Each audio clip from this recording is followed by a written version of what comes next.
All right, Unexplained ones, welcome back to All Things Unexplained. I am Dr. Mounce, and if you haven't already, make sure to hit that subscribe button or the follow button, depending on where you're listening or watching at. Today, we're going to dive deep into the All Things Unexplained vault with astrophysicist Dr. Avi Loeb. This was the first time that Dr. Loeb was on our podcast. It's from November of 2022.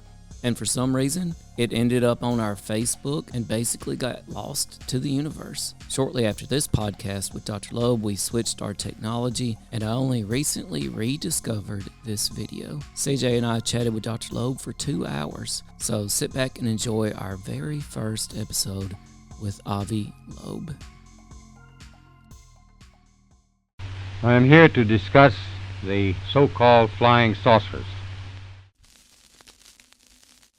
We know now that in the early years of the 20th century, this world was being watched closely by intelligences greater than man's. Did the CIA write Wind of Change by the Scorpions? As humans busied themselves about the various concerns, they were scrutinized and studied. Dr. Loeb, what percentage chance do you give it that you have indeed uncovered extraterrestrial or non-human technology? With infinite complacence, people went about their affairs, yet across an immense ethereal gulf, intellects vast and unsympathetic drew their plans against us. All of a sudden, a stick out of nowhere landed right in front of us, and there was no tree, nothing overhead. Something threw it at us. Yeah. What's your hot take on Travis Taylor?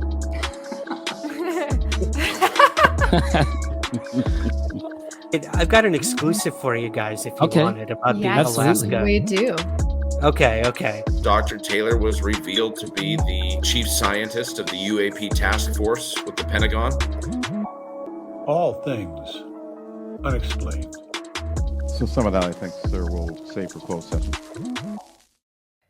Hello, all you unexplained ones out there, wherever you are tuning in, somewhere in our universe. Thank you for joining us.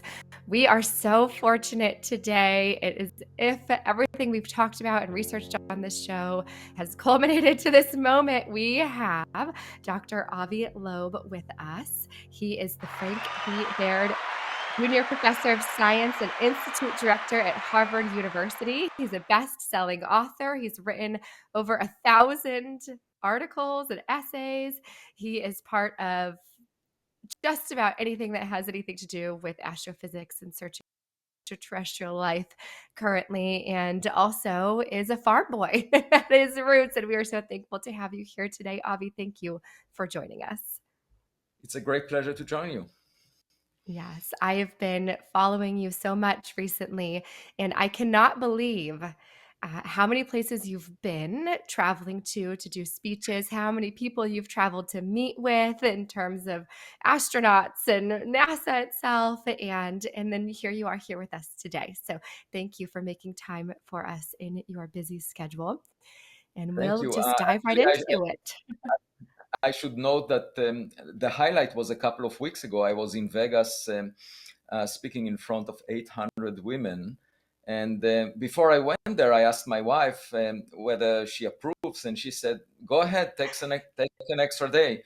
And then after that, I wrote, what happens in Vegas does not stay in Vegas, because we did talk about outer space. And that will be, the discussion topic of humanity, especially if we discover extraterrestrial. And I tried to explain when I got there to Vegas, I got into the elevator. There were a group of women attending the conference by the International Women's Forum. And I tried to explain that the session that I will be attending, Are We Alone?, has nothing to do with a dating app. It's has to do with the future of humanity. But what a great dating app that would be. Are we alone? I love it, though, because, Avi, one of my favorite quotes from your book, and I don't want to jump too far ahead here. I'm not trying to do that, but you said, what happens in the event horizon stays in the event horizon. Well, yeah, I mean, a black hole is the ultimate prison. And I mean, even light cannot escape from it. And it's possible that there is a black hole even in the solar system, if, for example, the dark matter is made of black holes. But I once, at a conference, I recommended to people who work on unifying quantum mechanics and gravity. These are called string theories. I advised them that if they want to test the theory, they should probably enter a black hole nearby and see what happens near the singularity. And one of them shouted from the back of the room, he said, you must have an ulterior motive to send the string theorists into a black hole. That's great. So, I mean, that's one of the things about you. I think that you can connect with individuals who maybe aren't necessarily super science minded, but you have this ability to explain astrophysics in a childlike manner. I hate to say childlike, but truly you do.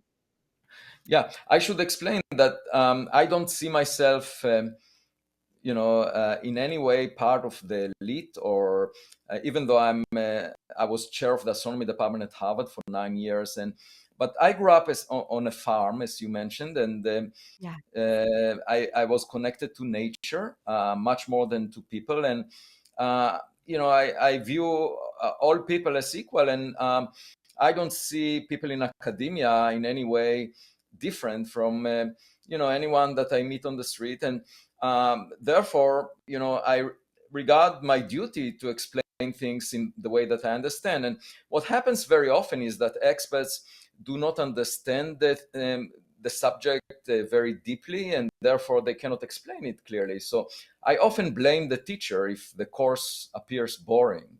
That's.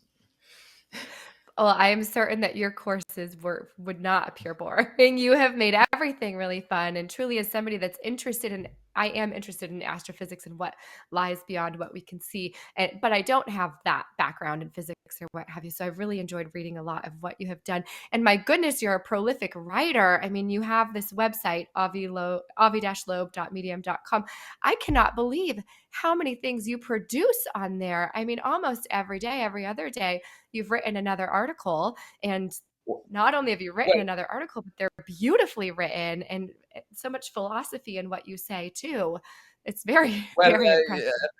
The reason is, well, first of all, I try to maintain a healthy lifestyle. I jog every sunrise, every morning at sunrise, and I try to eat with care as to what I put in my mouth. And so I maintain a healthy lifestyle that keeps me sort of healthy. And the other thing is that physics and science was an arranged marriage for me. It was not my true love. I was mostly interested in philosophy, the deepest questions. And because I was born in Israel and I had to serve in the military, that's obligatory, I preferred to study physics, which was an option in the special program that I was recruited to. And as a result, I became a physicist and astronomer, but that was not my initial inclination. And it was a surprise to me that I ended up in leadership positions of the astronomy community, even though I feel that I'm quite different than others in my profession, because most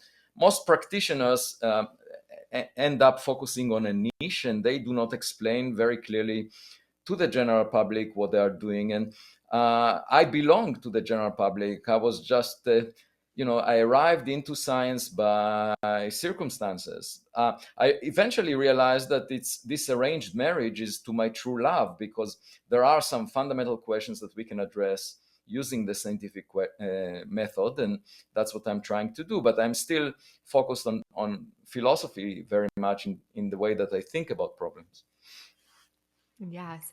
Well, and what a beautiful, like you said, arranged marriage that it is, because from reading about you, you grew up pondering the big questions in life, and now you're in a position where you get to try and answer them, which I think most of us are just left pondering, right? Like, oh, well, it's I think science is a privilege of maintaining our childhood curiosity. So if you want to have a good model of me, the way I think, just think of a child, because I'm not afraid of making mistakes, of taking risks. I don't really care about what other people think. I don't care how many likes I get on Twitter. And that's pretty much the way a child operates. Only as we become adults, so to speak, we start worrying about our image. We put makeup. When I first dated my wife, I said, take off the makeup. I don't need it. And as a scientist, I really enjoy looking at the pimples of reality. I don't expect reality. I don't expect it to conform with what we wish it to be. A lot of people are disappointed by reality, are frustrated. That's why they go to the metaverse. They put goggles on their head, or they take some recreational drugs to escape from reality. To me, it's really important to learn what reality is so that we can adapt to it. Because you cannot change reality, the nature of reality. I mean, you can try and modify it such that it better suits you. And so it's really important to figure out what reality is rather than avoid it. And that's what I don't like about some communities of scientists that are at present obsessed with imagined reality. Like there are extra dimensions. We've never seen extra dimensions. People talk about the multiverse. We've never seen parts of the multiverse. Yet a lot of people are attracted to it because it offers you a sandbox to sort of demonstrate your mathematical virtuosity, to show that you are smart. But it's not really about showing that we are smart. It's about figuring out, what is surrounding us. And in that regard, that's why I think if we want to know if we have neighbors in outer space, if we are not the smartest kid in our cosmic neighborhood, we should simply look up. I mean, what could be more common sense than that? And yet, a lot of my colleagues say, well, everything in the sky is rocks. Everything is natural. There is nothing to look for, and forget about it. And let's work on things like dark matter that, we've been working for a century on. We haven't found it yet. We invested $10 billion in it, in the search for it. And my point is, most of the public really cares about searching for extraterrestrial intelligence. And 2/3 of Americans believe that extraterrestrials exist. That's more than the number of people, of Americans, that believe in God, that God exists, which is slightly less than 50% of Americans. So I say, if most taxpayers care about it, it's actually a waste of taxpayers' money not to invest in the study of this subject. And it takes me a lot of effort to convince my colleagues. Yeah, I bet it does. And like you said, you've become, or at least at some point in time, you became a bit of a black sheep in the community because you were looking at different things that other people were not looking into. But you talk a lot about your research in your book, which I have here. Can you see it? Extraterrestrial, which, by the way, I love this cover. I think it's so beautiful. And it is a little bit of an autobiography about you. Yeah, I should mention there will be a follow-up in June 2023. It will be called Interstellar. Please go ahead. Oh, that's wonderful.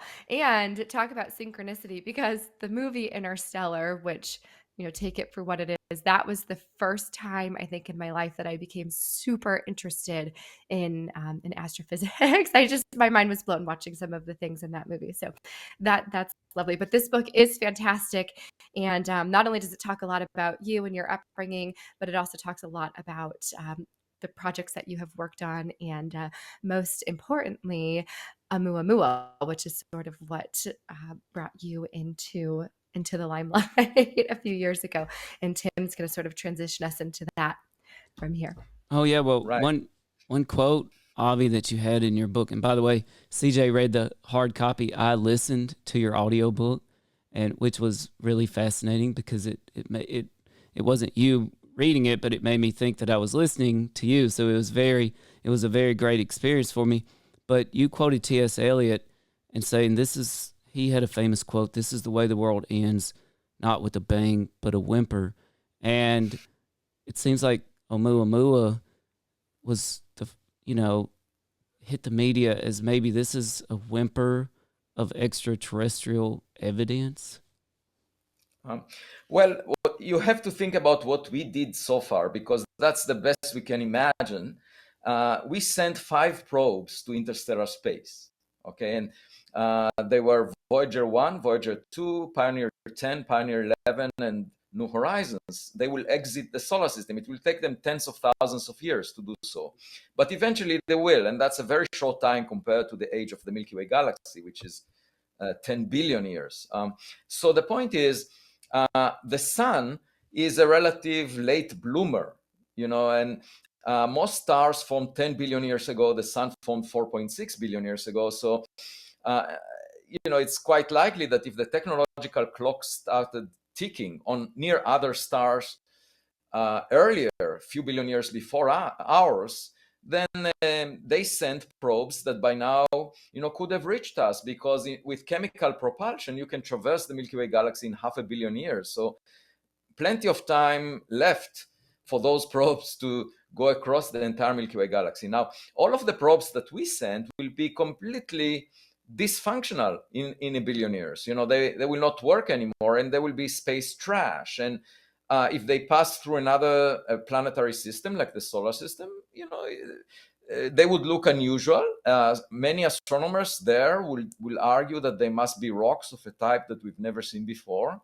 And maybe one astronomer will say, well, maybe it's artificial in origin, and everyone will push back on that. But the point is that that's sort of what we did so far. Now, in the future, it's quite likely that we will use artificial intelligence in spacecraft that we send out, because that will provide some intelligence to those probes. I mean, the best we did so far was send a robot called the Perseverance rover to Mars, but that's not really an autonomous system. It still waits for guidance from the Jet Propulsion Lab in Pasadena. So in the more distant future, let's say a decade from now, we'll start sending equipment that is intelligent. It may even be sentient by that time, in a decade, because we will have sentient AI systems. And if you think about other civilizations that may have done that billions of years ago, that we can find another type of instruments near us, probes that came from far away, that are also intelligent, that are functional, and that were designed so that they will survive the journey across interstellar space. And the question is not philosophical as to whether they are near us.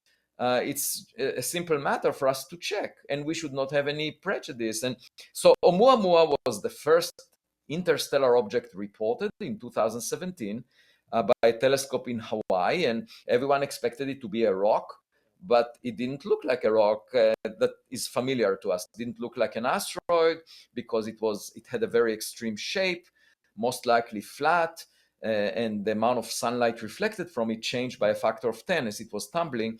And also it was pushed away from the sun by some mysterious force without showing a cometary tail. So it was clearly not a comet of the type that we are familiar with, like an icy rock that evaporates close to the sun. So the question is, what propelled this object? And I suggested it's very thin, so it's being pushed by reflecting sunlight. And then a couple of years later, together with my student, we discovered that, in fact, there is a catalog of meteors that the government compiled. And the first interstellar object was actually discovered in 2014, about 4 years before Oumuamua. And of course, my colleagues pushed back on that as well. With respect to Oumuamua, they said, well, it must be natural, but it's a rock of a type that we've never seen before, like a hydrogen iceberg, a nitrogen iceberg, or a dust bunny, all kinds of suggestions. These were the explanations. All of them have challenges, but my point is, if it's something we've never seen before, then, maybe it's artificial. And I can give you an anecdote that one of my colleagues wrote a review paper about Oumuamua, in a very prestigious astronomy journal just a couple of months ago. This is supposed to give a comprehensive summary of what we know about Oumuamua. And he sent me an email saying, we just finished writing this review about the comet Oumuamua. And I said, what do you mean by the comet Oumuamua? It was clearly not a comet. We didn't see a cometary tail. It's just like going to the zoo and looking at an elephant and calling it a zebra. Why would you, in an authoritative review on Oumuamua, why would you call it a comet? And he said, well, I have a theory that it actually behaved like a comet when we didn't look at it. So when we looked at it, there was no cometary tail, but when we didn't look at it, it had a cometary tail. Just like, so I said, well, that's like looking at an elephant and saying when we look away from the elephant, it has stripes. But that makes very little sense. And this person is supposed to represent the mainstream, the most honest summary of the literature on Oumuamua. And it just shows you that even the so-called experts prefer to call it a comet just to feel cozy with it, so that it's familiar. If we call it a comet, then it sounds as if we understand it. But the truth is, it was definitely not a comet when we looked at it, and we looked very deeply with the Spitzer Space Telescope. Now, the meteor that I mentioned from 2014, our paper was rejected from publication. And the argument was, it was detected by US government sensors, and we don't believe the US government. We don't think the government has a good enough precision in their measurements. And I thought to myself, the government needs to know whether a ballistic missile will hit Boston or New York City. So that makes little sense.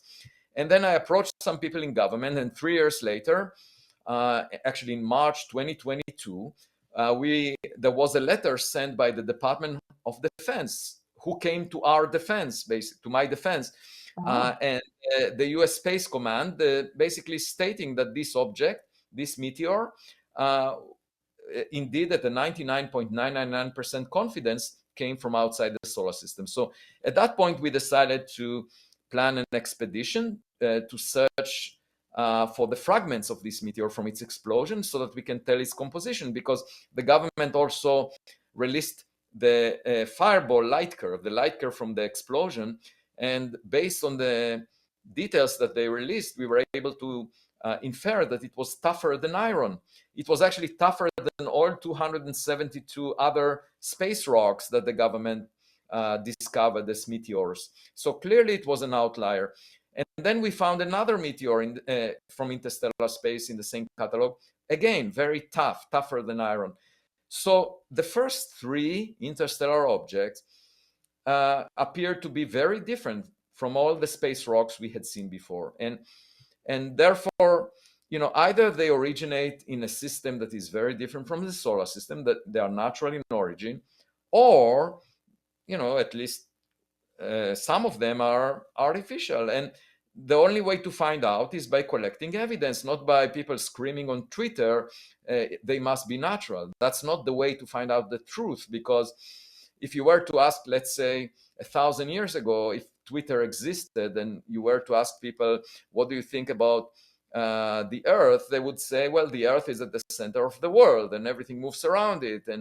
And they would just ridicule anyone saying otherwise. But it's not a matter of popular opinion. It's reality is whatever it is. We know now that Mars doesn't move around the Earth, that the sun doesn't move around the Earth, because we have spacecraft that look at the system from a distance, and we can tell. So the same is true about anything like the nature of Oumuamua. If it was a dust bunny, we would never be able to land on it. Okay, so if we send a space mission, we could figure out by coming close to the object and trying to land on it, whether it's a dust bunny, in which case we'll just go through it, whether it's a nitrogen or hydrogen iceberg, or it has screws and bolts on it, and it looks artificial. So I think we just need more evidence but the situation is intriguing enough for us to collect that evidence. And this is the first decade. That's the surprising thing. It's the first decade where we have instruments that can inform us about interstellar objects. And thanks to the government satellites that were launched a decade ago, and also thanks to telescopes like Pan-STARRS in Hawaii that didn't exist more than a decade ago. So it's really the first decade when we can do the search. So, when Enrico Fermi asked 70 years ago, where is everybody? That was really premature, because you can't just expect them to sit next to you at lunch. That you need to look through your windows for your neighbors, and you better use a telescope. Yes. I feel like we are proof, right? We exist here on this planet and we haven't made it to another planet yet. So how is that proof? I mean, to say that there's nobody else out there just because they haven't made it here yet, just because we haven't seen them, that doesn't seem like proof that they don't exist at all. No, I think we are proof to my exist. point is that there is this ostrich factor. If you don't search, if you bury your head in the sand, obviously you will not find anything. If you're not ready to find wonderful things, you will never discover them. And so that's the first barrier that we have to overcome, that a lot of people have opinions, prejudice, just like they had about the earth being at the center of the world. Okay. Yeah. But now we know that the earth is not really special, that in fact somewhere between 3% and 100% of all the sun-like stars have a planet the size of the earth, roughly the same separation. So clearly the dice of intelligence was rolled billions of times just in the Milky Way galaxy. And most likely, if another star had a technological civilization like ours, it was billions of years ago. It's not exactly at the same time as we have our technology. So it's very likely that they advanced far beyond what we have right now, because we had just a century of technology development so far. And if we see equipment in our neighborhood, it will represent a technological gap. So we can learn. It's an opportunity. We can learn from them. And moreover, it will give us aspirations. It will say, look at this, what we've been doing all along history, human history, was triggered by groups of people feeling superior relative to other people. And it's really ridiculous, given that there is a much more intelligent civilization out there. And let's try to be a little better. Let's think about the big picture rather than trying to conquer a piece of land and threaten to use nuclear weapons if we don't get that piece of land, here on this two-dimensional surface of the earth, which is, it's just a rock left over from the formation of the sun. So let's think about the big picture. Perhaps we will be less preoccupied with ridiculous, ambitions that make no sense. Let's work together as the human species. I just wrote a commentary yesterday with the title "Earthlings Unite." Yes. That's my message. Let's all come together, because all the fights throughout history are wasting our money, are wasting our effort, wasting energy. If we work together, we can build a much better future.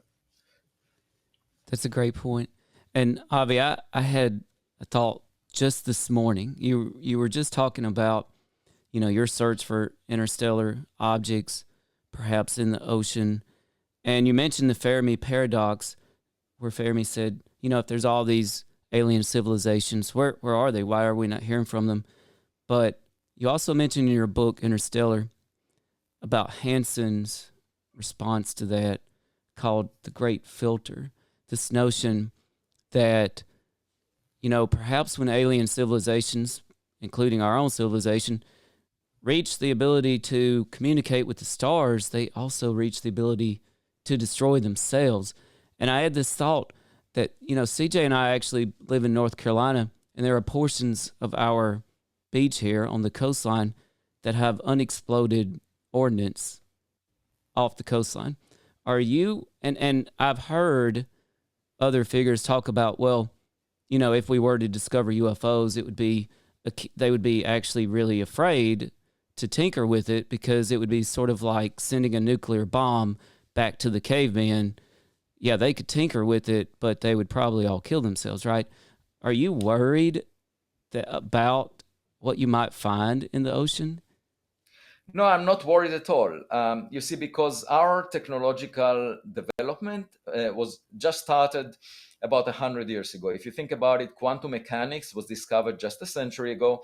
And all of the gadgets that we have, like computers, cell phones, and so forth, are based on our understanding of quantum mechanics. Okay, so it's just 1 century out of the age of the Earth, which is 4.6 billion years. It's one part in almost 100 million.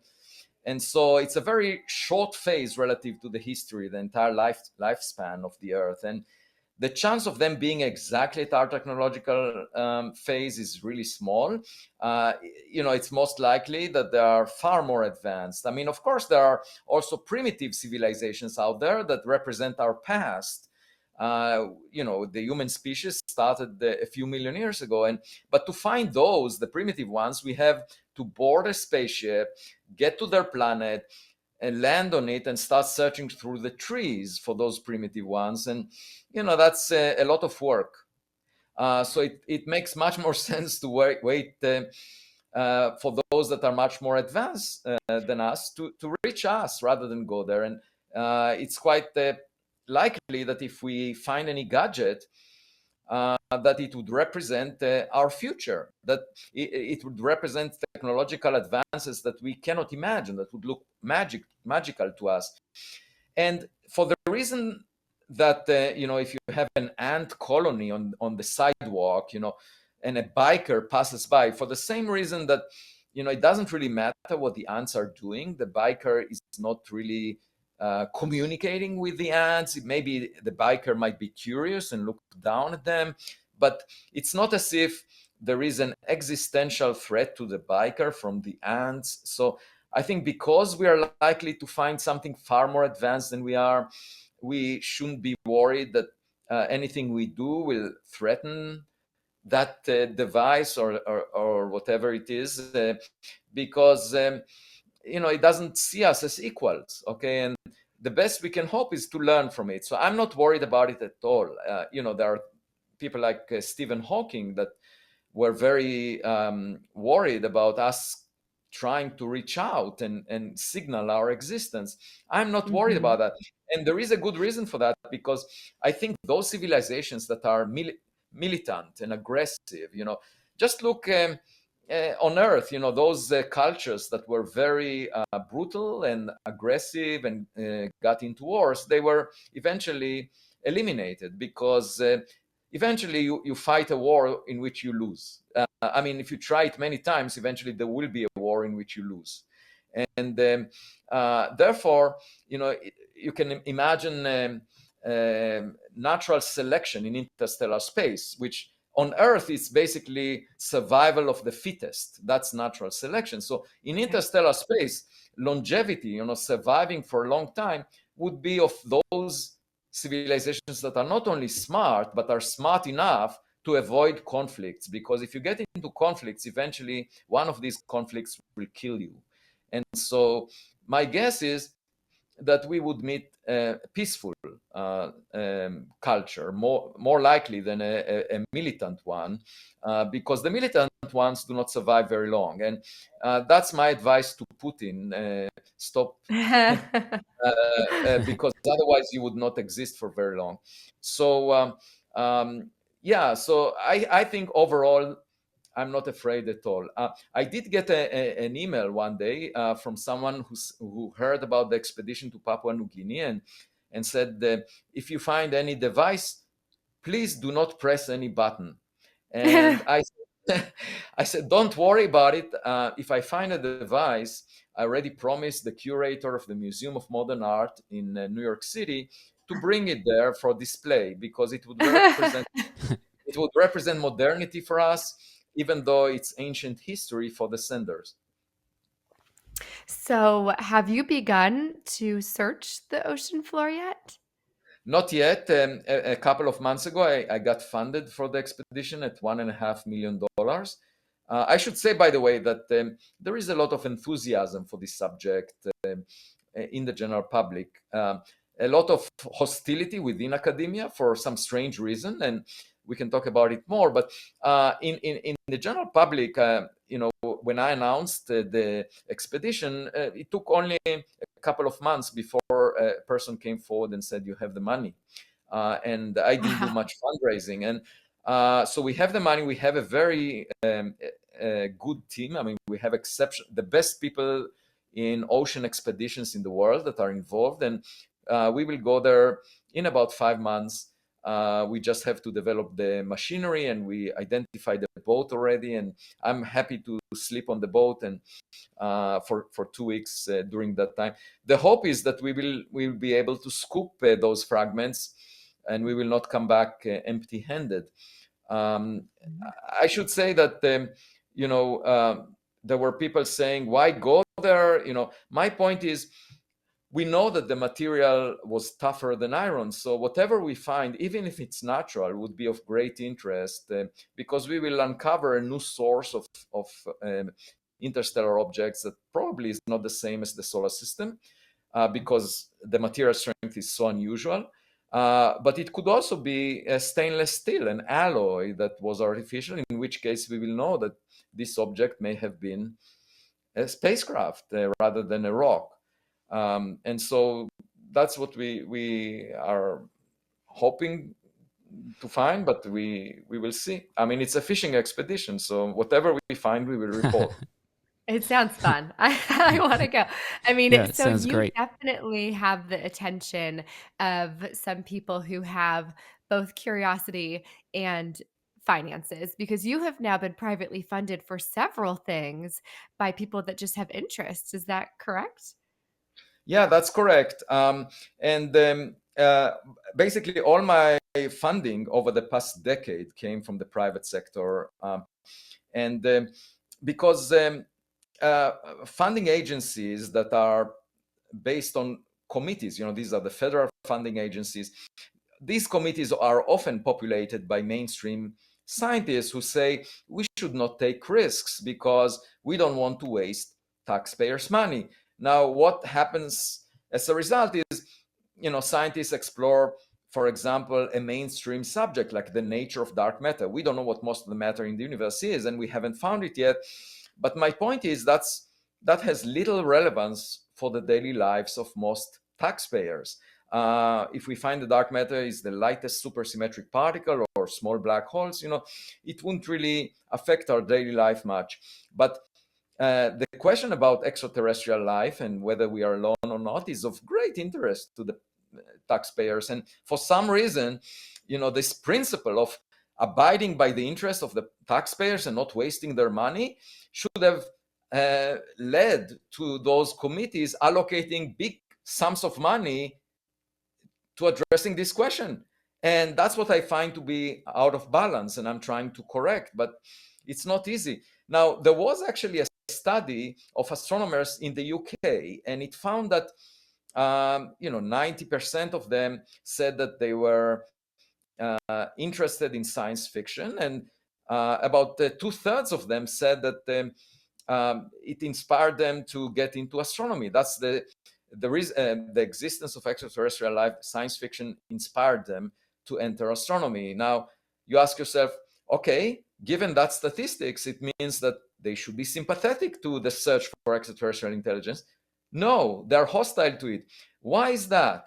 And one possibility is just like polarization in politics. You see the extremes on both sides, and they basically fuel each other. So on the side of unidentified aerial phenomena, you have people that are believers, experiencers, people claiming that they were abducted, all kinds of crazy stuff, okay? And very often it's based on belief or on someone being in the bedroom at a young age of 7 and seeing some lights. And I say, this is not really evidence. The fact that you, as a 7-year-old kid, you noticed some lights in your bedroom, it could have been an illusion. I mean, most likely, and you were not a scientist, you didn't use any instruments. So why should we be convinced by that? But anyway, there are these believers, advocates that are not basing their statements on any rigorous scientific thinking or evidence. And they are sort of like the extreme of the other side, that the scientists feel very uncomfortable siding with, and they say, we don't want anything to do with these people. Therefore, we don't want to even mention the subject of extraterrestrial intelligence. We don't want to fund it. Right. We don't want anything to do with it, which is pretty much the psychology, even though they are intrigued by the question. So I say, just like in politics, the middle ground makes most common sense. And in the case of science, is collecting evidence, trying to make progress in our knowledge, rather than be intimidated by the extremes. I don't care if there are crazy people saying nonsense. That's irrelevant. Let's just collect evidence and figure out the truth. Yes, definitely a stigma that has been placed on UFOs in the past. But Right. one thing that Tim and I have researched so much since we started this show is you, as we call them, UAPs now. And I know Tim just has hundreds of questions to get your thoughts on. So, Tim, what are some of the things you wanted to ask about? Well, before I got into some of those, we're speaking with astrophysicist Avi Loeb. Avi, in your book Extraterrestrial, you propose Extraterrestrial, right? Which is a fantastic book. Just find it on Amazon. Buy it. It's really unbelievable. You proposed a new branch of science which you called astroarchaeology. Well, I wonder if the history books in our future, much like the Vikings, Magellan, Columbus, are our future history books going to have Avi Loeb, going down it? Are we looking at the first great expeditions of astroarchaeology? Ooh. Yeah, well, that's what I'm trying to promote. We've been searching for radio signals in the past, which is, waiting for a phone call. That's a method pioneered by Frank Drake, who passed away just a couple of months ago. And unfortunately, it may not be the best way to find extraterrestrial intelligence because they may not be around anymore. They died by now. The sun will basically boil off all the oceans on Earth within 1 billion years. So if most stars formed 5 billion years before the sun, they boiled off all oceans on their habitable planets by now. And there is no intelligent life on those planets anymore. So my point is, we should be, instead of searching for a phone call, waiting for a phone call, we should be searching our mailbox for any packages that were delivered, accumulated over time. And that's a very different method. Going out to the backyard and looking in your mailbox whether you have any packages is a very different method than sitting at home and waiting for a phone call. We haven't practiced that. And only over the past decade, we had the instruments to detect the first interstellar objects. And it may well be that Oumuamua was a love letter that has a message for our salvation, and we missed it. And that's a bit tragic. So we should keep looking.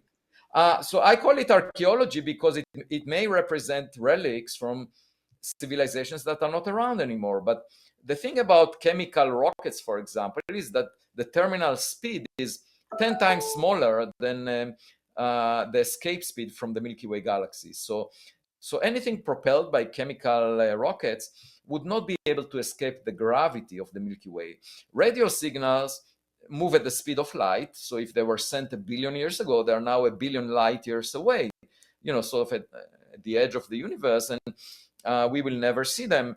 However, all the probes that were sent over the past billions of years, they are still bound by gravity to the Milky Way. So we can find them. And that is something we haven't tried. And, it's not really about me. I'm just trying to use my common sense since I was born on a farm and I'm pretty much, I think in a simple way. It sounds to me like searching for physical objects may be a better way than searching for radio signals. Now, what I don't understand is the hostility against this. And it may well be that it's fueled by false claims of advocates. But to me, that's the wrong reason to discredit it. And I know that the SETI community, for example, banned any discussion in their conferences on unidentified aerial phenomena. So there is they banned it a year ago.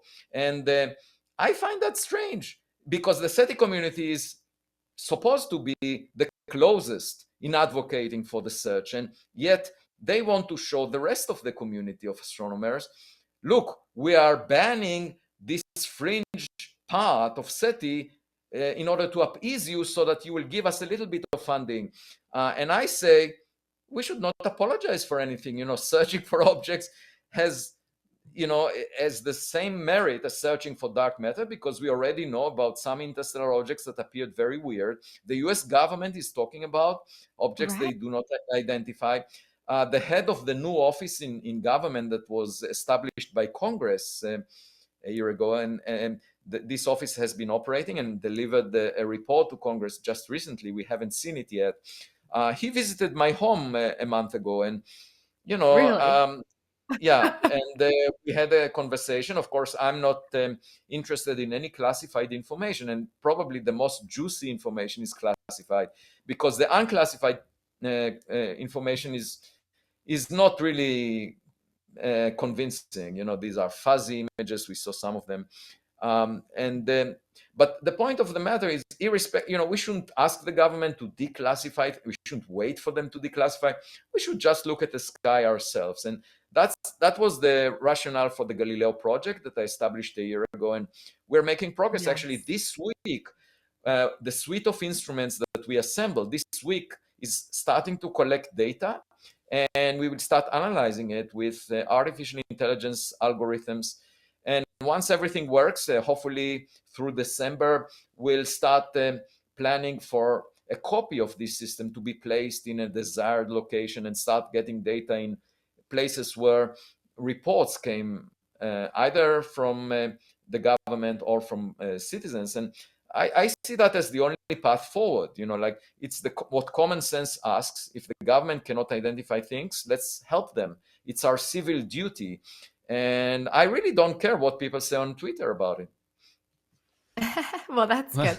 I mean, I'm sitting here going, okay, you had somebody in your home that has classified information about unidentified aerial phenomena. Tim and I watched that Congress session where they were going to talk about some of these things, and we're sitting on pins and needles, and they kept saying, I think we'll save that for closed session. And we were like, no, it's one of our favorite quotes more. here. So some of that I think there will. Well, I should say that I should say that during the pandemic, I had very interesting visitors. I had dozens of very distinguished people that came, some of which are multi-billionaires, and they were all hosted in my porch, and because it was during the pandemic, I found that to be quite exciting. Now, the other thing that happened during the pandemic, since my book appeared, I was on about 1,800 interviews, and most of them taken from my home office. So I'm just coming out to the world now. And over the past 2 weeks, for example, I was in Vegas, as I mentioned, and for the International Women's Forum, and after that the podcast, and in LA the following day, and then this weekend I was in a summit in Palm Desert, and after that the public lecture.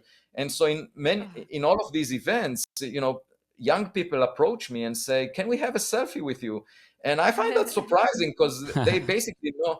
And so there was a young woman that came over just a few days ago, came to me at dinner and said, could I have a selfie with you? I said, okay, no problem. And I said that I admire what is happening now in the protest by the women in Iran. That's very courageous what they're doing.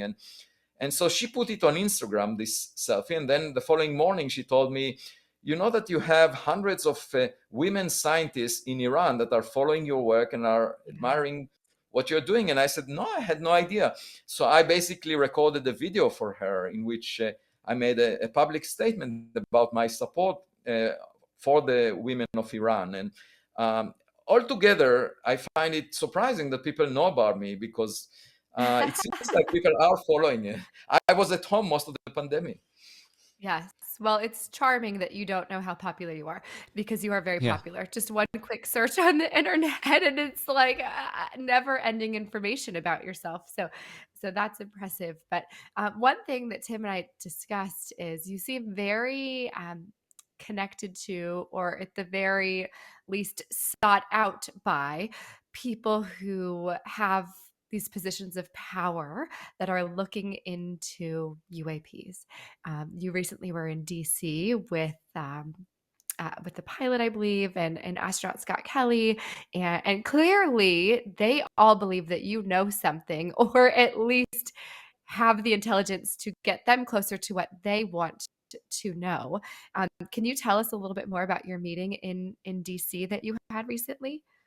Yeah, so I never manipulate people. I was chair of the astronomy department at Harvard for 9 years, and the only reason that I was the longest serving chair is because people believed everything I say. What you see is what you get. And nobody suspects me as a political figure that tries to manipulate people. Okay, so in a way that helps a lot because you have the trust of people. And so I went to DC to present in the first meeting of this study that NASA established, because actually a year earlier, I wrote to NASA and suggested such a study as soon as I heard Bill Nelson, after the report was delivered to Congress, that back in June 2021, that he said that scientists should get engaged and help the government. And I said, I'm happy to make you happy, basically, to Bill.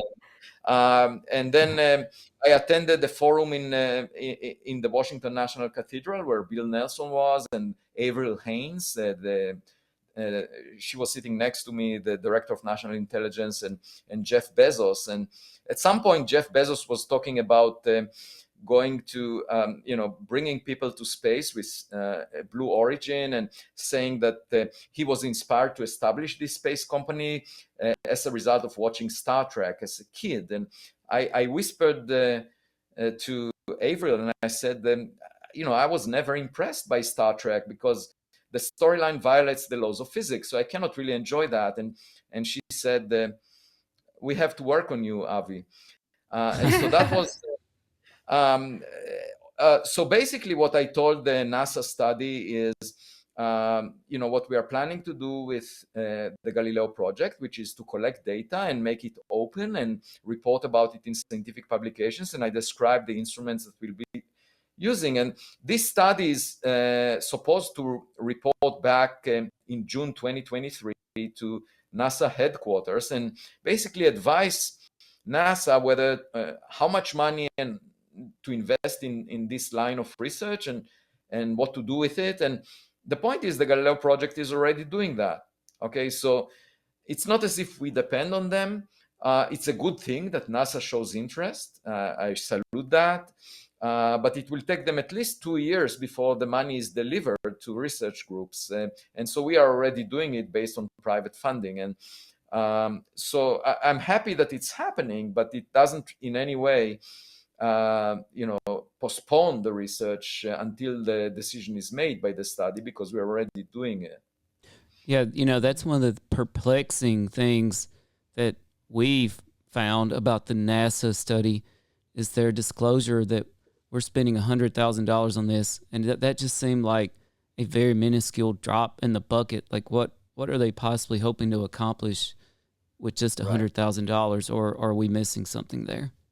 Yeah, I mean, the study was just it's a committee that is supposed to recommend. It's not a committee that is doing any research, and they will be studying only the unclassified information, which, as I said, is much less impressive probably than the classified portion. And I say that without seeing it. I say that because high-level officials who saw the classified data said that it's quite intriguing. In fact, Bill Nelson said that the hair in the back of his neck stood up when he saw it. I don't know what that means. I've never, to figure out what it means, I need to see when does the hair on the back of Bill Nelson stands up by showing him different videos. So I don't know what to make of it. But there were others, there were presidents and other high-level officials that talked about it. And it sounds to me like that there is very intriguing data, but the government is not a scientific organization. So we cannot ask them to do the scientific research for us. We cannot ask them to declassify data because it will reveal the nature of classified sensors that the government is using, and that will compromise national security interests, right? So these sensors are used to defend the US, and we don't want adversaries to be aware of their quality. So obviously they will not release the data, even if the sky is not classified. We can look at objects.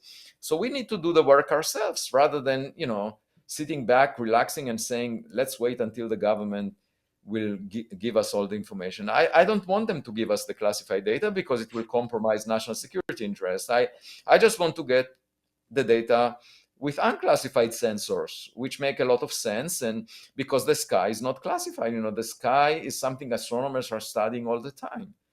Let me ask you really quickly. If they approached you and said, Avi, we need somebody. We need a scientist to come and work for us and take a look at this classified information. Would you do it? I would look at any information that advances our knowledge. Now, because I want to find the answer, you see. I don't want to compromise national security interests of the US. But if there is something out there, and it's already evident in some existing data, we should be able to see it again, okay, with unclassified. Like we should be able to see it with instruments that are not classified, and then it will be open data. So the question is, what is out there? And we just started with the Galileo project, so I don't know the answer. I would be, I'm very curious to know what's out there. And if the government already knows, that would be amazing. Now, I should say that the person who visited me said, I have an obligation that if I see something, of extraterrestrial origin, I will have to report to the US president. And I said, well, imagine if you discover that the universe is made mostly of hydrogen. Suppose, you were the one to discover that, which was actually the first person who did the PhD in astronomy at Harvard. Her name was Cecilia Payne-Kopashkin. She realized that the sun is made mostly of hydrogen. She was the first, okay? And of course, the experts at the time, and among them was Henry Norris Russell, the director of the Princeton University Observatory, who was a member of her thesis committee back 100 years ago. He said, take it out from your thesis. This makes no sense. We know that the sun is made of the same material as the earth. It's made of iron. It's made of heavy elements. And she took it out. And then after 4 years of him investing time in the research, he realized that she was right, that indeed the sun is made of hydrogen. We now know the universe is made mostly of hydrogen in terms of ordinary matter, okay? And my point is, suppose you were, you are at the White House at the time, and Cecilia Payne-Kopashkin tells you, the universe is made of hydrogen.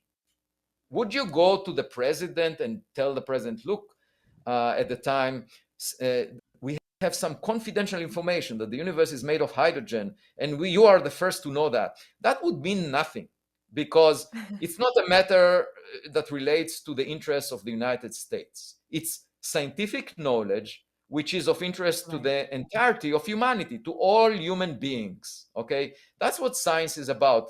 It's about the big picture, okay? And the knowledge that we acquire by science should be shared by all humans. So it makes very little sense. Suppose there are extraterrestrials.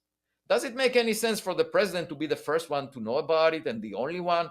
To me, it makes very little sense, because it's the reality that we live in. The same as the earth moves around the sun.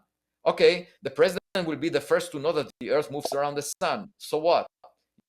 Eventually people will figure it out. Everyone will know about it. It has nothing to do with national security.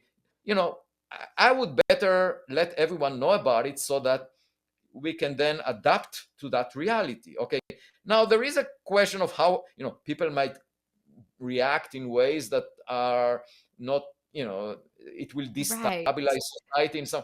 Okay, but that's a different consideration. But it doesn't mean so then you can have a team of people who can design how to deliver the message. That's a different matter.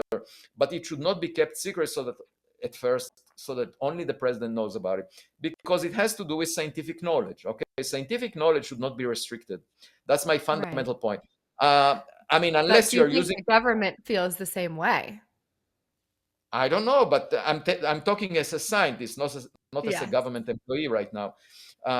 So, we should see. But my point is that science discovers knowledge that should be shared by all humans. And that was my message, that we should all, humanity as a whole, benefits from science. Science is an infinite sum game. We are used to zero sum game, where if someone benefits, others lose. That's the whole idea in politics, that you have groups of people fighting for limited resources. For example, in an election, there is a certain number of voters, and you fight for, if you get more votes, the other side gets less. That's a zero-sum game, okay? But science is an infinite sum game, in the sense that if one group discovers something, everyone benefits. And it's not as if it's a limited resource of knowledge. Knowledge could be, right now the knowledge is an island in an ocean of ignorance. So if we expand the landmass of the island, having more knowledge, everyone would benefit from it. It's an infinite sum game. Everyone wins by science making discoveries. And that's why if we find that we are not alone, everyone should know about it ultimately. Now, you can decide about how to deliver the message. That's a relevant consideration in order to avoid the societal instabilities or people behaving in crazy ways. But this is just it's similar to how to deliver a speech. That there are people who know what is that's their craft, how to formulate things such that it will appeal to the public. So that is definitely a consideration, but it should not, the information should not be blocked. That's my point about things that are scientific, unless you're trying to use them for your benefit, scientific of national security. Like if you want to develop some weapon that others will not. But we are not talking about that here. We are talking about knowing whether we are alone, which I don't think we can use for the benefit of one nation or another. If you for the same reason that one colony of ants noticing a biker will not benefit from the biker passing by relative to another colony of ants on the same sidewalk. So anyway, that's my general message is science. The main message of science is let's work together. The main message of politics is to separate groups of people from each other. That's also the main message of social media. The algorithms of social media create polarization. And we are too much, we are affected too much by those dividing forces. And I think it would be basically, if we were to continue the path of separating groups from each other, we will be downgraded in the class of intelligent civilizations in the Milky Way galaxy. We will not be considered intelligent. The sign of intelligence is to work together. Right. Want to be a real part of the show? One of the best ways you can support us is by visiting our official store. All you have to do is head over to unexplainedswag.com. There you can pick up podcast t-shirts, podcast hoodies, coffee mugs, and lots more, including our best-selling UFO t-shirt and UAP t-shirt. Just head over to unexplainedswag.com. You can also get to the store from our main website, allthingsunexplained.com, and from wherever you're listening or watching to us at. And we're speaking with astrophysicist Avi Loeb, and I'm glad we went down this path about the scientific community, because recently on this show, we attempted to do a deep dive into what appeared to be an explosive scientific paper by a team of Ukrainian astronomers. And, we really tried to dig into it and see, did this make any sense? What was going on here? And shortly after we put that podcast out, we saw that you had a response to their study. And I told CJ, we were at our daughter's soccer practice. I said, you know what? We should try to get Avi Loeb on the show and see if he could tell us, because we really tried to dig into that. If what they were saying had merit, it was potentially one of the most explosive, giant leaps of scientific discovery in human history, is the way I looked at it. So tell us what you saw when you looked at what appeared to be a Ukrainian astronomical study on UAPs. So the purpose of science is to increase the signal to noise ratio, basically reduce as much as possible the level of noise so that you can see the signal sticking out. Okay, that's what most experiments aim at. And that's why I was reluctant to even read the Ukrainian report, because there is a lot of noise in a war zone. Okay, that's the last place on earth where I would put my instruments, because there are all kinds of secretive drones and all kinds of equipment flying around. And anyway, after the visit of this person from government that I mentioned before, he urged me to think about writing a scientific paper about UAP. And I looked at the Ukrainian report the following morning, and what they claimed was to see two types of objects, bright objects and dark objects. And the dark objects, they said, are detected at a distance of about 10 kilometers, and they move at speeds that exceed the escape speed from the Earth, up to 15 kilometers per second. Okay. And they said these are 10 meters in size. And I immediately calculated that they would create a huge fireball if they were to interact with the air, like any object moving through the air. And the point is, they were claiming that they are dark. Okay, so clearly no fireball. So in order for them to be dark relative to the brightness of the air, they have to block light, electromagnetic radiation. And my point is, if they interact with electromagnetic fields blocking light, they should also interact with electrons in the atmosphere that produce electric and magnetic fields. So they cannot just block light and cannot block the particles of air. So my point is, they must interact with the air if they are dark relative to this, and therefore they must create a fireball. Now I said, okay, so what went wrong? It turns out that they didn't measure the distances in a reliable way. The best way to measure distances is by triangulation. If you measure the position of the object in the sky from different directions, just like we have two eyes so that we can estimate distances. All the animals, all the humans that had one eye did not survive, because when a tiger would come close to them, they would think the tiger is far away. And only those with two eyes could tell the distance of the tiger and manage to escape. So that's why we have two eyes, the survival of the fittest.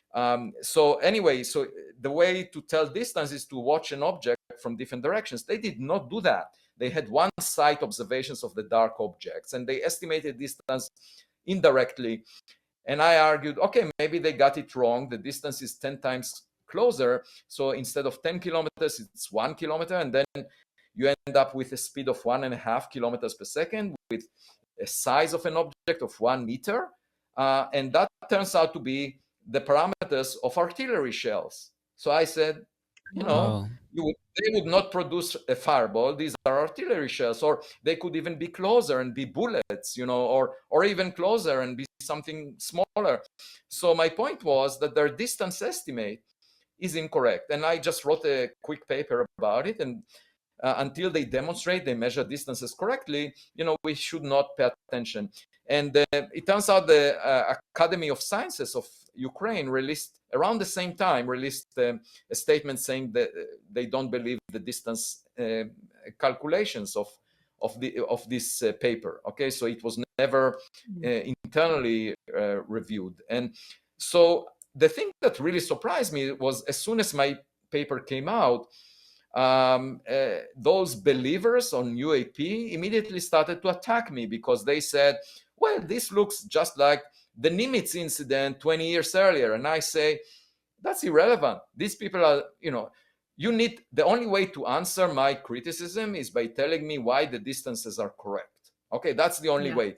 You can't make analogies between an event occurring now and an event that occurred 20 years ago, because it's a different place and a different environment.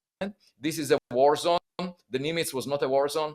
So in order to eliminate all the possible objects that are flying around, such as drones, artillery shells, bullets, in order to eliminate them from being possible contributors to what these people reported, you have to tell me why the distance estimate is correct. And that's the only way to, but it showed to me that, by trying to maintain common sense, I get attacked from both directions. About Oumuamua, I get attacked by the mainstream of scientists. And about the Ukrainian report, I get attacked by those believers that are not really paying attention to scientific details. And that shows to me why it's so difficult to maintain common sense in the current environment, that is very polarized on any subject. But I don't care about both extremes. I think, we should follow the scientific method and figure it out. Right. Yes. And, I think it's just like you say in your book, Extraterrestrial, you say science at its core demands humility, and that the proper response to this is wonder and following the data. So I think it's very much like that. You're just following the data, and I think it's okay to pursue something, but you have to be humble and see that you could be wrong. But I have to ask you, which is pretty much the approach of a kid. That's the way kids learn. Right. And sometimes they make mistakes. They bump into objects, they get bruised. So you have to be ready for making mistakes. But the point is, if you think you know the answer in advance, for example, a colleague of mine, after a lecture about Oumuamua, when we left the room, he said, Oumuamua is so weird, I wish it never existed. And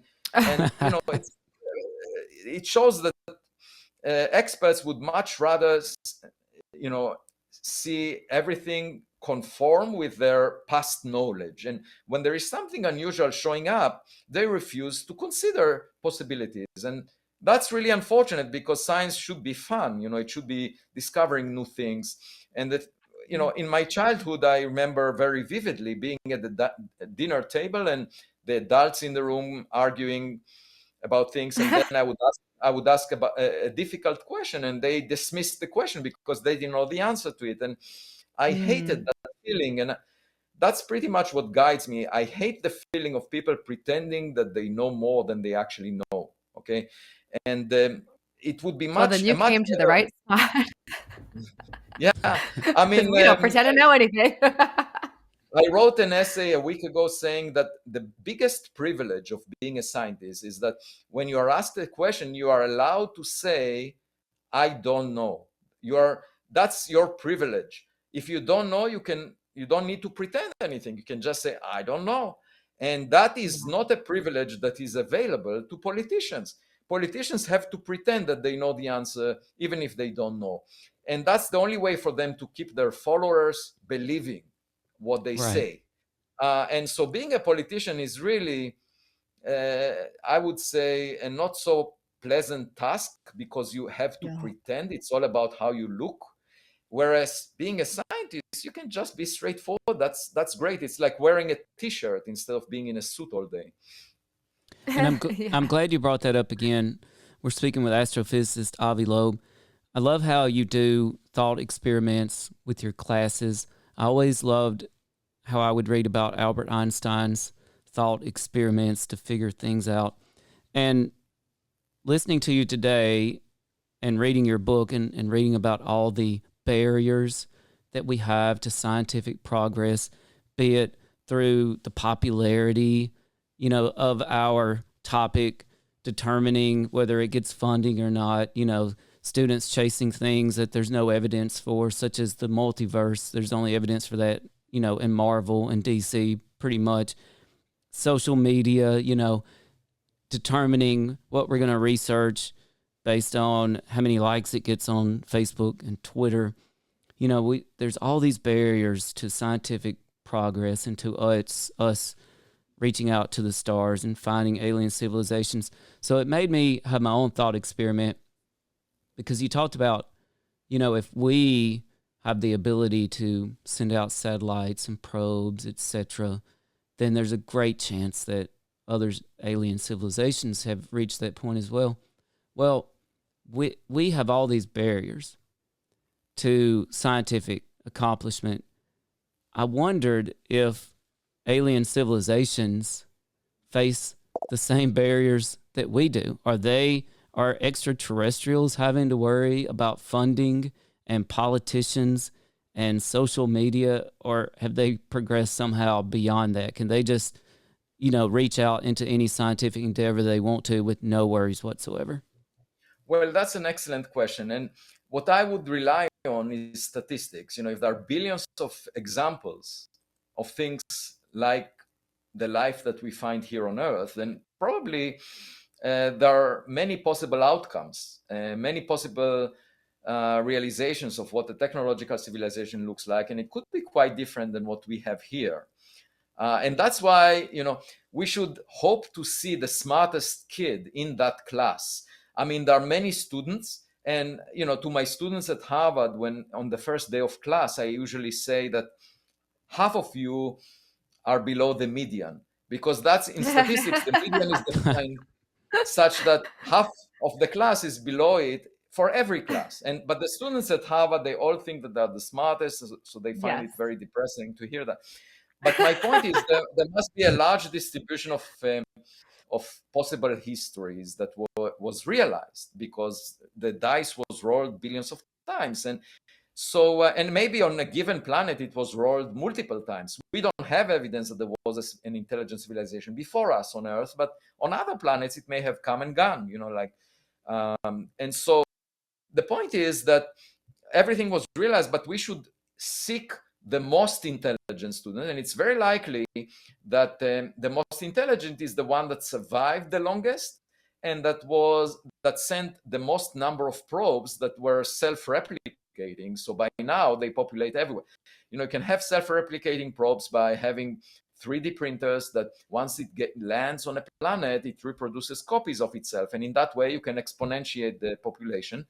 And it's sort of like biological creatures that multiply over time. And that could be the reality that we live in. But then you will be dominated by the most successful student in the class.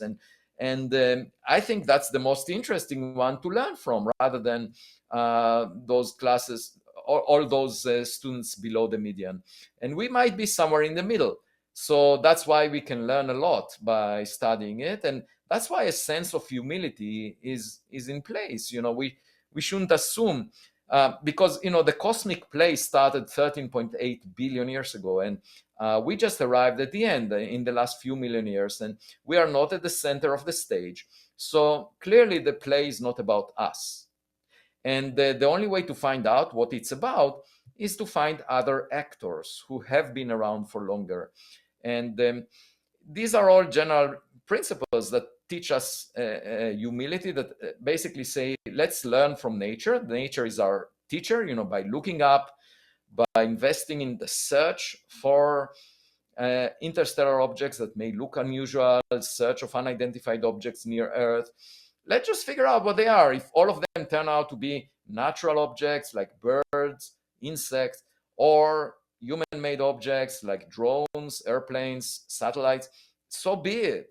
But we need to look before we make a judgment. Whereas until recently, it was all about making a judgment and ridiculing the subject. And I just think it's inappropriate given the importance of this question. Right. Yeah. And, I find this something very frustrating, and that is there seems to be this source of disinformation coming from somewhere. Recently in the New York Times, they had an anonymous source quoted as saying, well, these Pentagon sightings, the report, it's mostly going to be Chinese drones, and it's mostly going to be space junk and weather balloons. We've been hearing about weather balloons since Roswell, New Mexico. Yeah, but they are missing an important point. Okay, it may well be a mixed bag, and I don't care if it's 50% Chinese, 20%, Russian, whatever. The point is, even if there is one object, just one out of hundreds, right, which happens to be extraterrestrial in origin, that's what we are trying to find. Okay, and that would make a huge impact on the future of humanity. So it's not about all of them. It's not about most of them. It's not even about 10% of them. It's about one object. And unless we check all the objects and verify there is nothing, out of hundreds of cases, we should keep looking. And that's the point they're missing. So just, it's just like going to the beach. Most of the time you find rocks and seashells that are naturally produced, but every now and then you see a plastic bottle. So you might say, okay, I go to the beach and I see all these rocks, therefore there is nothing out there. I say, no, just walk another mile. If you see a plastic bottle, you know that there is a civilization out there. So we should keep searching. And once you see one plastic bottle, that's enough. I mean, I don't care how many rocks you've seen along the way. Yeah. That is such a great point that you make. But I do believe that the government is starting to believe, or has believed, and is just now sort of disseminating that information. But this person that came to your house, are they on the UAP task force for the government? No, that person is the head of that.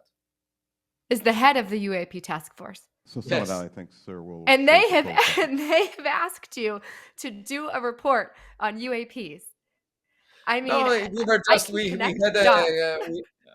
had a casual conversation, and he just said that it would be nice to write a scientific paper on the subject. And then I looked at the Ukrainian report and I wrote about that. But it's not as if he asked me to do something specifically, but it was a very pleasant conversation, I must say. And I just talked about what the plans are for the Galileo project, and but as I said, there are lots of people that come to me and speak with me, and some of these have to do with the media. That just over the past week I got 2 requests from major journals to do a profile and so forth, and also there is a documentary that was approved for production, and so but all of this is sort of in the background, and what really matters is the data that we will collect. That's really what's most important. Just an anecdote that at some point someone tweeted that he said, my wife has a new crush on a scientist called Avi Loeb that she watched on television. She thinks that he's much sexier than Anthony Fauci. And so I immediately reported to my wife. I immediately reported to her, and she said, Fauci is a low bar. Your wife's going to put you in quarantine if you're not careful. So I do wonder, okay, you don't have any social media, but you have 2 daughters, correct? Yes. And are they in their teens? Is that accurate? Yeah, one is 17, the other is 21. And I was basically surrounded by women throughout my life. I was blessed. I had a strong connection to my mother. I married my wife. We have 2 daughters. I had 2 sisters. Oh, wow. Okay. Now, do your daughters have social media? Yes. And have they, what is their thought on you? I mean, I know growing up as a teenage girl, right? We're all at some point slightly embarrassed by our father. What did they think when suddenly you became this media? I mean, everybody was talking about you in terms of a muamua, and now all of these women are saying that you're sexy. I mean, how are these girls handling all of this? Well, I still do the dishes at home. Not much has changed, but just That's a big deal. A week ago, I get a text message from my daughter who is in college, and she says, wow, you appeared on the H3 podcast with Ethan Klein. I cannot believe it because all my friends are talking about it. And the thing is, I went to LA. I didn't know much about this podcast. And I just because I was in the area, I agreed to be on it. So then I meet Ethan Klein, and he says, do you know who I am? And I said, no, I've never, I didn't hear about you until now. And he says, well, ask your daughters. And before I had a chance to ask them, this podcast appeared. And then she texts me and says, I cannot believe that you were.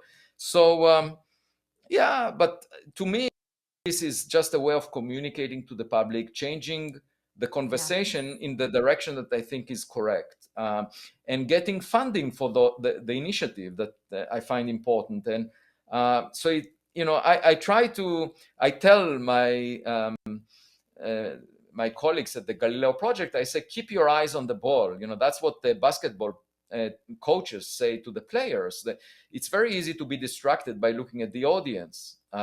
And I try to minimize the attention that I give, to such things, because we have to keep our eyes on the ball and make sure that it gets to the basket in the sense of the Galileo Project, getting the data, analyzing it, and releasing it to the public so that we advance knowledge on this subject. That's the mold that needs to be broken, because in the past, there was the scientific community ridiculing it with the stigma. And then there were the crazies on the other side saying we had those amazing religious experiences. And I say, they were fueling each other. There was never a clear scientific evidence that everyone would accept.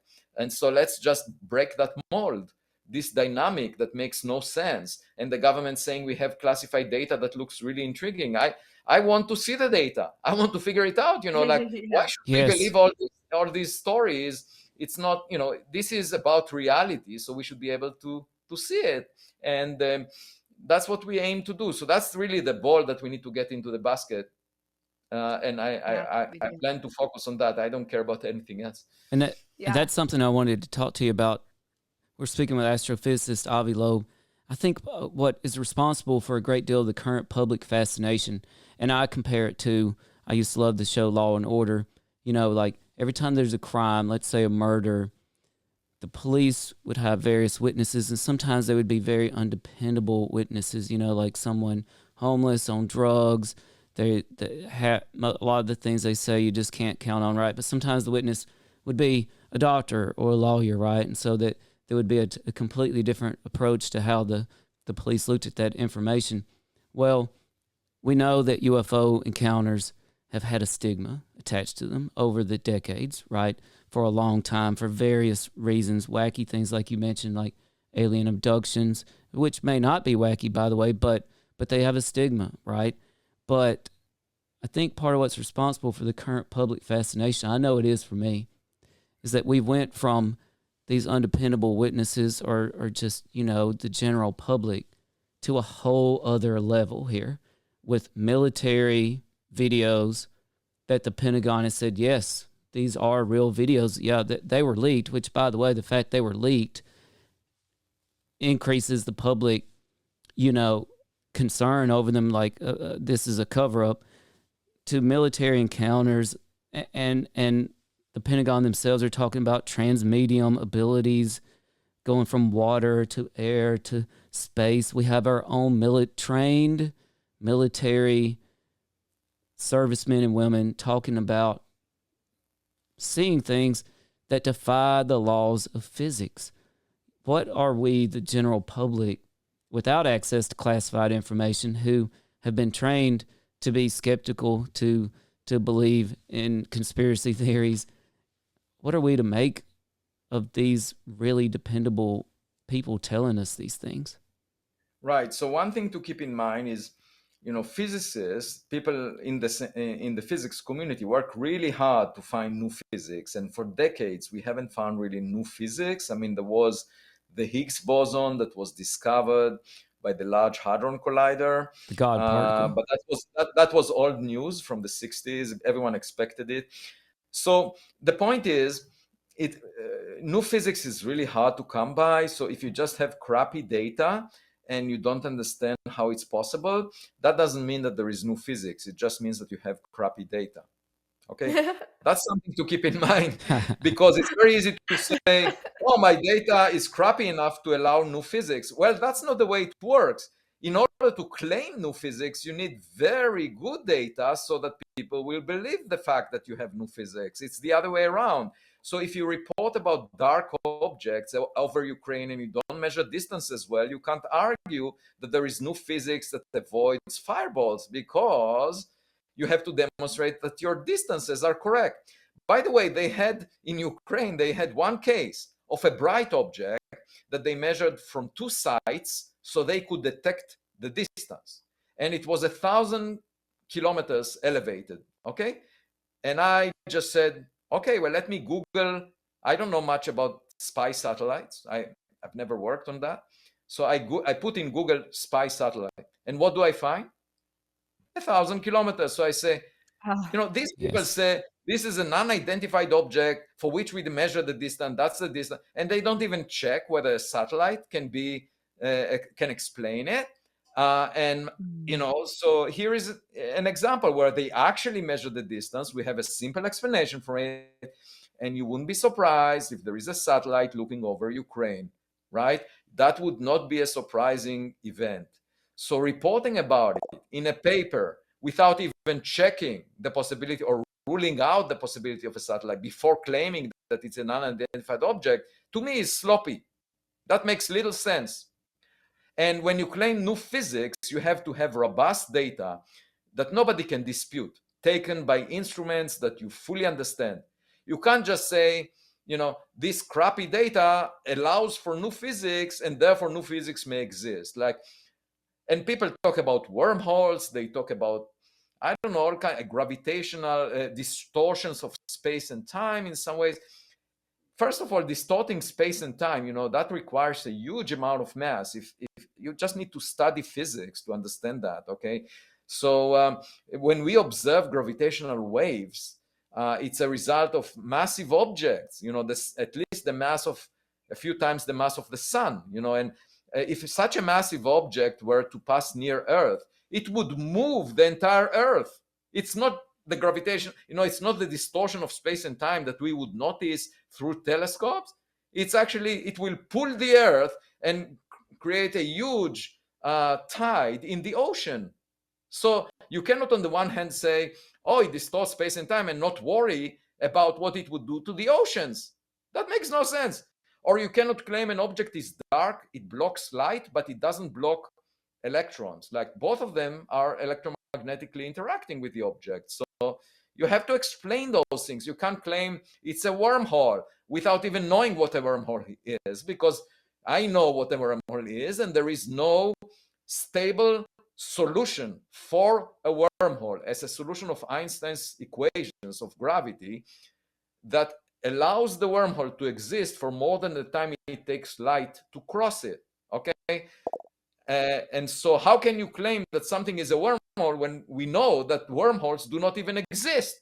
Like, they are not valid solutions of Einstein's equations. You have to add quantum mechanics, and even then you don't get we don't know how to engineer a wormhole or whether such a thing exists. So claiming new physics with concepts that were not even demonstrated to exist in reality, or claiming space-time distortions or gravitational lensing, these are people that are making those statements. I mean, it reflects on their ignorance. They didn't even take a class probably that educates them about what space-time distortions are all about, what is the amplitude of that. They didn't do a back of the envelope calculation. So making all these claims about new physics require really very strong evidence, better data. And that's, what we should seek. So when you see a violation of what you think would be the laws of physics, you should seek better data to demonstrate it, and not just say it's new physics, that's it, because that's crazy. And if physicists were operating by this, just to give you an example, there was a claim that about a decade ago that it was an instrument, an experiment called Opera, that they made some measurements of neutrinos, and they said, wow, it looks like neutrinos are moving faster than light. And according to Einstein's theory of special relativity, nothing can move faster than light. So that was a revolutionary idea, because if things can move faster than light, then lots of other things are possible. Turns out there was a loose cable in the instrument. So there were hundreds of scientific papers written about it, hundreds.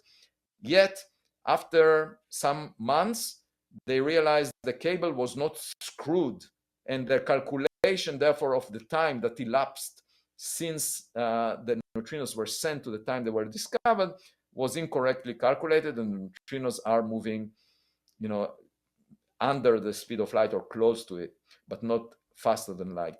So here is an example where new physics could have been found. It was claimed to be new physics by reputable physicists that made a very elaborate experiment to do that measurement, and they made a mistake. There was a loose cable, and that created this false alarm. So, measuring distances from one side and having very large uncertainties and then claiming new physics is not even close to the level of rigor that is required in the scientific community to claim new physics. So I say, let's be a little more careful here. You can't just make those crazy claims. So that's about new physics. And I would say very likely, if we find evidence for extraterrestrial equipment, it will be using the laws of physics as we know them. It will just be an object that looks unusual. Think about iPhone 100, like instead of iPhone 14, you find iPhone 100. It's not new physics. It's just a gadget that behaves in ways that you cannot imagine, that would look like magic, just because it's very advanced, but it would not violate the speed of light limitation. It will not be in a wormhole. It will not. So it doesn't require new physics. What it requires is for it to be very different than all the familiar objects that we know about, like birds, insects, drones, weather balloons, and so forth, and not be produced by humans. That's all. That's all. So once we find something like that, then we can ask, what is it? What are its properties? But it doesn't need to have any new physics. So if you were to speculate on what these pilots are seeing, these pilots that are saying they're seeing things from their planes that in their minds defy the laws of physics, or maybe they don't totally understand the laws of physics, but would you speculate that what they are seeing is extraterrestrial, or would you speculate that it is something human made that they themselves just haven't seen yet? It depends on the quality of the data, but it could be, they could be illusion. Let me give you an example. Suppose there is a swarm of drones, okay? Just a population of drones, okay? And they come in and out of view. And so you see one of them in front of you, and then, a second later, you see one in your back, okay? And you think it's the same object. So you say, well, it moved so fast that, it must either violates the laws of physics or it's something really crazy going on here, but it's not the same object. You just saw one in front of you, which disappeared, and then another one in your back, which has nothing to do with the first one. Okay, that's an example. Or just imagine a situation where, suppose the Navy wants to test a laser system. We know that they use lasers now as weapons. Okay, suppose they want to test it like 20 years back, and they shine a laser on a spot, just like when you try to trick a cat, you move the spot and the cat is running it as if it's an object. So you shine the laser at one spot, and then you move the spot very quickly to another location. Now, if the military personnel that is watching it is not aware of this equipment being used, because the equipment is used just as a test to see if the technology works without letting everyone know about it because it's classified, they would say it's something crazy going on here. How can an object appear here and move there, just like the cat running after the spot of the laser? But it's not a physical object, okay?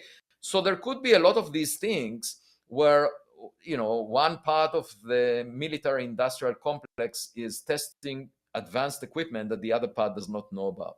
There could be. But my point is, we need to collect high quality data such that we can figure out the nature of whatever we see as anomalous. And only then we will be able to say something about it. Believing people who claim, based on eyewitness testimonies, claim things, that's not a reliable method, because we know that a lot of people were put in jail as a result of eyewitness testimonies in courts. And then the DNA evidence, show that they were innocent. Yeah. Yes. But then also we have the head of the UAP task force coming to your house asking you to write reports about UAPs. So I'm still thinking it's extraterrestrial. But before we wrap things up today, we love to do something called hot takes, and we are again so thankful to have you. We know you're quite the busy man these days, and we appreciate you taking time to be here with us on All Things Unexplained.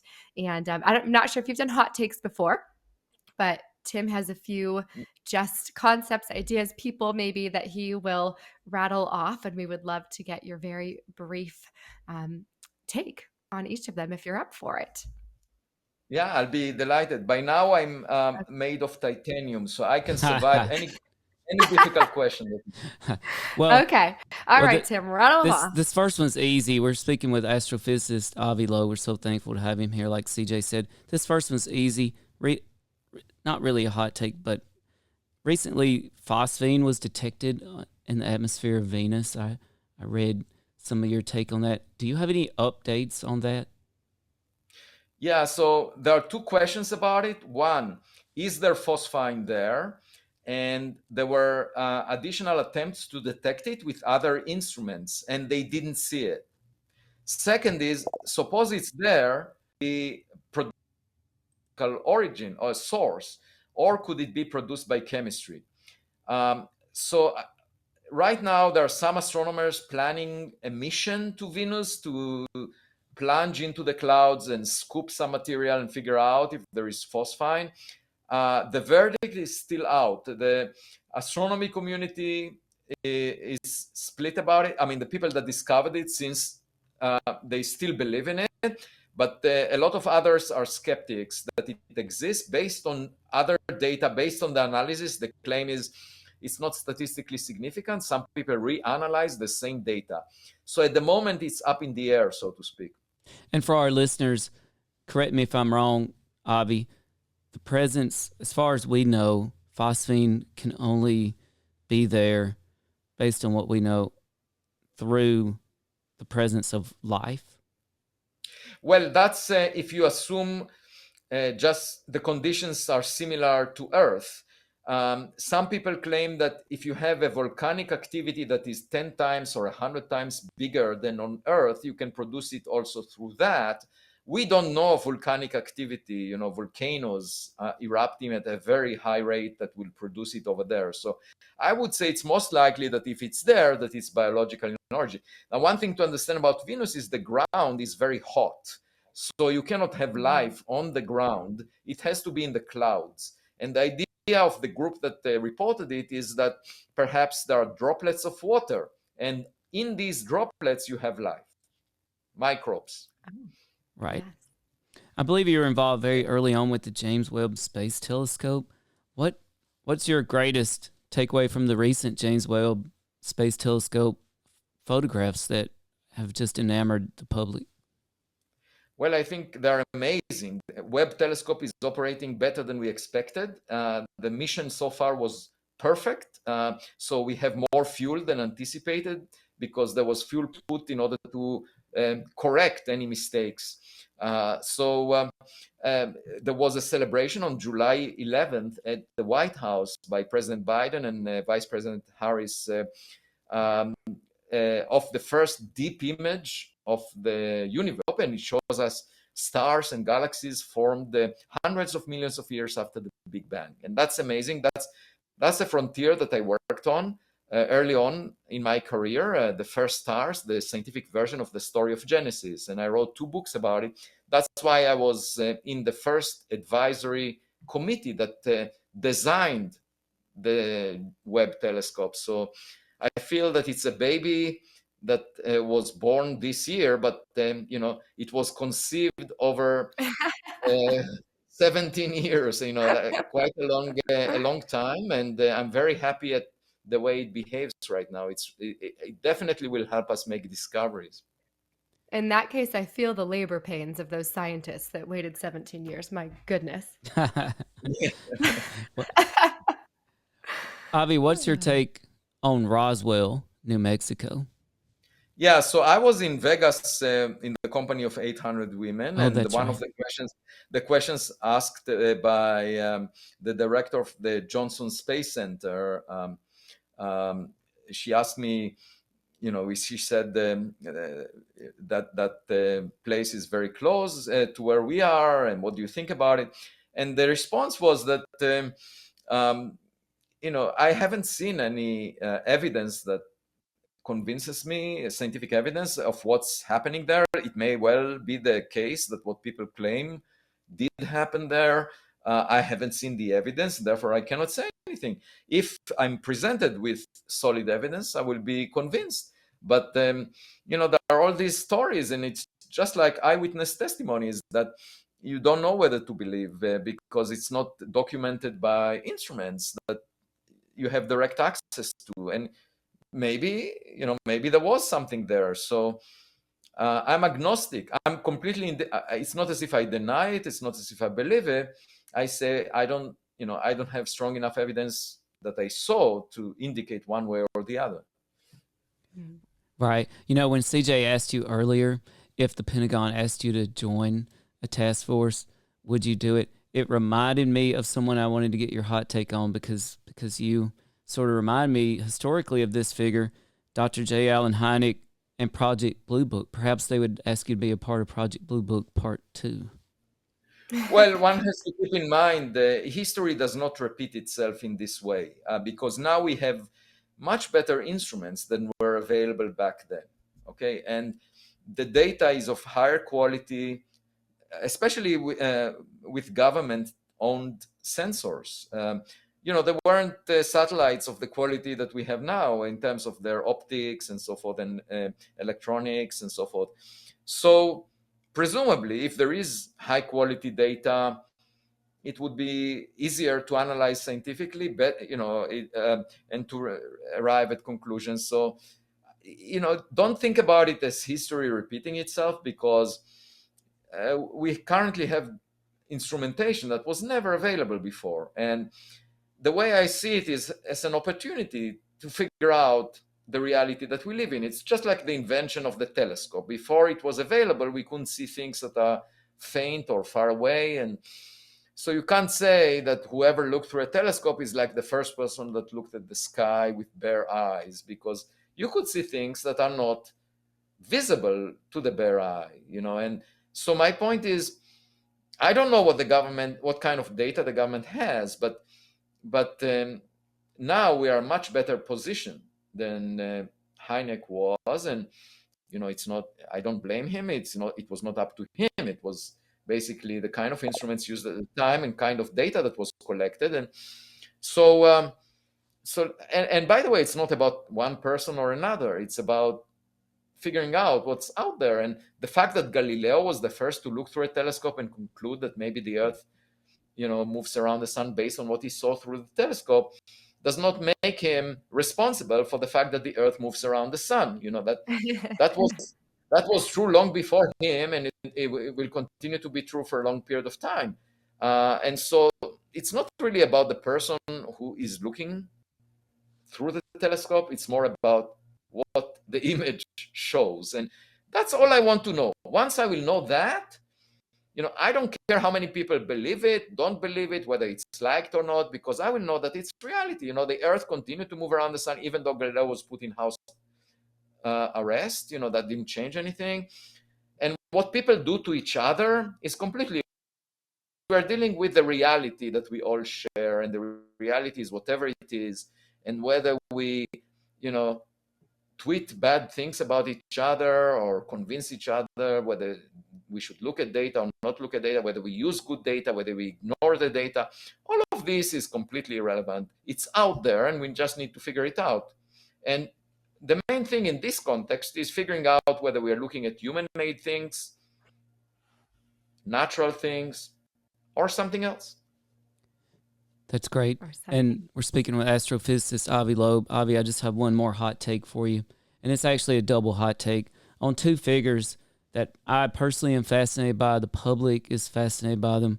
One of which you did not probably have any interaction with, but the other you definitely have had personal interaction with. What's your hot take on Albert Einstein and Stephen Hawking? Well, first of all, neither of them were the smartest scientists who ever lived since the Big Bang. Because there must have been smarter scientists on another planet around another star billions of years ago. I'm quite confident about that. So obviously we can be proud of them. It's just like being proud of the best players in your basketball team, okay? But if you didn't win the championship, these are not the best players, okay? And I don't think that we won the championship based on the way we behave. One reason I seek intelligence in space is because I don't often find it here on Earth. And I think it may be better represented by another civilization. So my guess is that there were scientists far better than both of them. But as far as we know on Earth, they were among the best. And Albert Einstein's biggest contribution was to figure out the nature of space and time. That before him, it was thought that space and time are rigid, that they are universal. That was the view of Isaac Newton. But Einstein realized, first of all, gravity is not a force. It's actually just the curvature of space and time. So think of it as a flexible entity, that just like the surface of a trampoline. So if you put a billiard ball, if you put a heavy object in the middle of the trampoline, it will sink, and the surface, the rubber of the trampoline will curve. And then if you take a marble and give it the right kick, it will move in a circle around the center, just like the Earth moves in a circle around the sun. And so basically, if space is curved, you end up with the Earth moving around the sun in a circle, even though if you were to take out the sun, the Earth would move in a straight line. So the same is true about the marble. If you were to take out the heavy object from the middle of the trampoline, the marble would move in a straight line on a flat rubber surface of the trampoline. So Einstein realized that the curvature of space, the curvature of time, is gravity, that it's not a force, it's just that curvature. And then, he formulated the equations. It took him years to do that. So that was his main contribution. And then Stephen Hawking used Einstein's theory to study black holes and also the early universe, but mostly black holes. And there was a young student at Princeton named Jacob Bekenstein that in 1970 said, based on one of the theorems that Hawking proved, he proved that if you have black holes coming together, merging, the area of the surface that surrounds them can only increase. That was Hawking's theorem.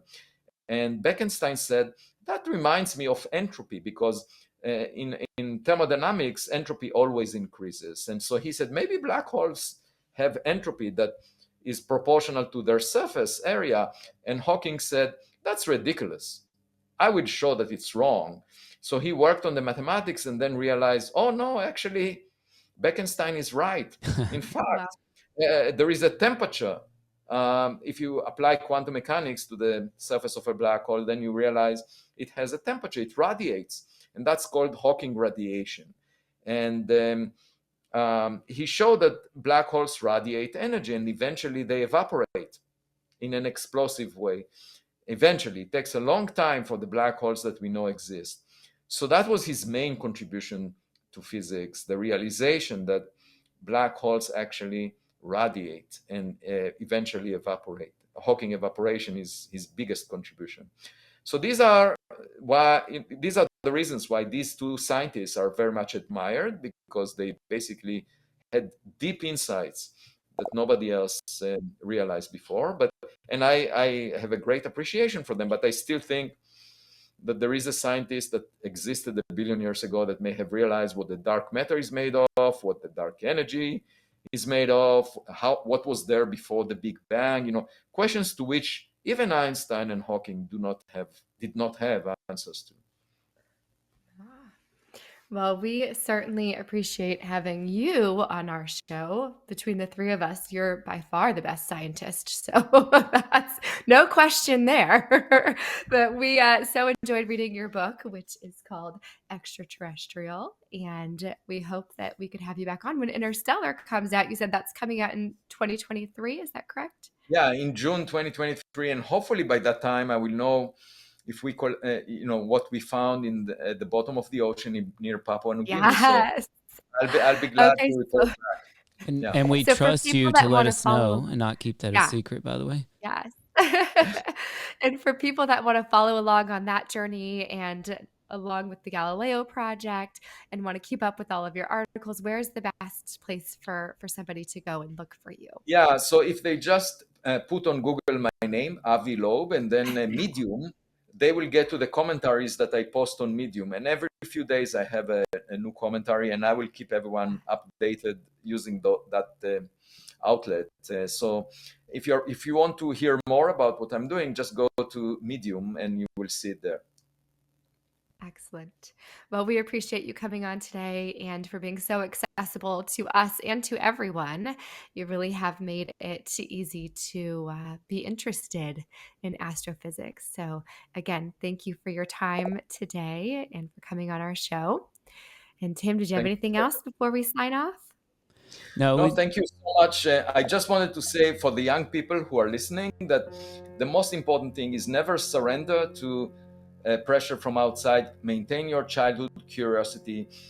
The most important thing to keep in mind is when you go to the beach, you find those seashells that have their unique colors and unique shapes. Those were swept ashore very recently.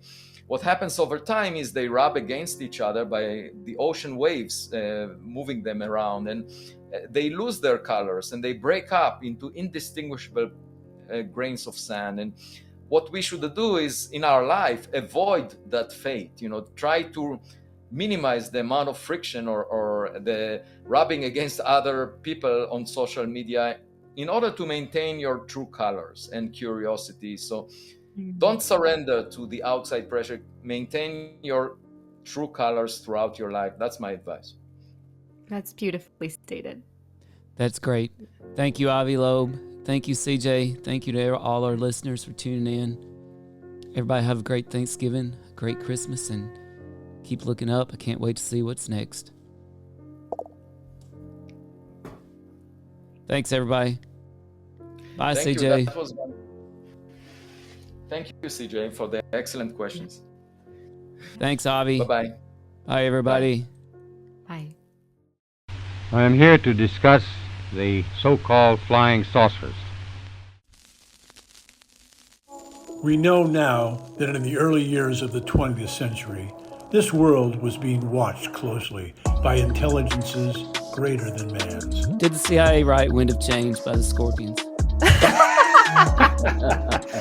As humans busied themselves about the various concerns, they were scrutinized and studied. Dr. Loeb, what percentage chance do you give it that you have indeed uncovered extraterrestrial or non-human technology? With infinite complacence, people went about their affairs, yet across an immense ethereal gulf, intellects vast and unsympathetic drew their plans against us. All of a sudden, a stick out of nowhere landed right in front of us, and there was no tree, nothing overhead. Something threw it at us. Yeah. What's your hot take on Travis Taylor?